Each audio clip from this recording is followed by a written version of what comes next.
Cricket মানে উন্মাদনা, আর লড়াইটা যদি হয় বাংলাদেশ ও ভারতের মধ্যে তবে তো কথাই নেই। কিন্তু সম্প্রতি মাঠের বাইরে রাজনীতি আর নিরাপত্তা ইস্যুতে টালমাটাল ক্রিকেট বিশ্ব। বাংলাদেশ যদিও শেষ পর্যন্ত ভারতের টি-20 বিশ্বকাপ খেলতে না যায়, তবে বিসিবির আর্থিক ও ক্রিকেটীয় ক্ষতি কতটা হবে, বিভিন্ন গণমাধ্যম ও বিশ্লেষকরা কি বলছেন, চলুন জেনে নিই আজকের প্রতিবেদন। বিভিন্ন সংবাদ মাধ্যমের যেমন প্রথম আলো, এনডিটিভি, রয়টার্স রিপোর্ট অনুযায়ী বাংলাদেশ ক্রিকেট বোর্ড বিসিবি এক বিশাল আর্থিক বিপর্যয়ের মুখে পড়তে পারে।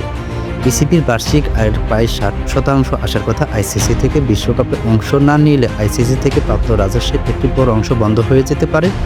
এই রিপোর্টে আরও বলা হয়েছে, এই সিদ্ধান্তের ফলে বিসিবি প্রায় 330 কোটি টাকা ক্ষতির সম্ভাবনা রয়েছে। শুধুমাত্র বিশ্বকাপে অংশ নেওয়ার জন্য প্রতিটি দেশ প্রায় 3.5 থেকে 4 কোটি টাকা পায়। বিশ্বকাপ থেকে সরে দাঁড়ালে এই টাকা তো হারাবেই, সাথে ম্যাচ জয় বা পরবর্তী রাউন্ডে যাওয়ার প্রাইজ মানিও হাতছাড়া হবে।